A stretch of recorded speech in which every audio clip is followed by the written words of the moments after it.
माँ बलियार सिंह रज महोत्सव भद्रक जिला बंद ब्लक अंतर्गत टिलो कंटापड़ा अनुष्ठित माँ बलियार सिंह रज महोत्सव तृतीय संध्यारे आयोजित कार्यक्रम में सुभाष चंद्र दासଙ୍କ सभापतित्व अनुष्ठित होइथिबा बेले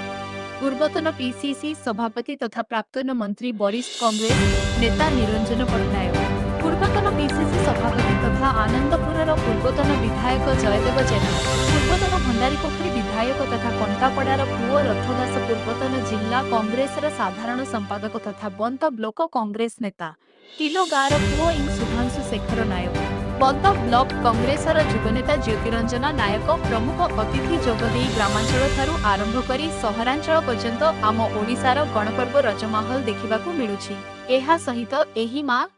बलियार सिंह रज महोत्सव अनुष्ठान पाई पुराना संस्कृति बंची रही बोली निरंजन पट्टनायक कहते। उक्त कार्यक्रम में मां बलियार सिंह रज महोत्सव कमिटी सदस्य सहयोग करथिले।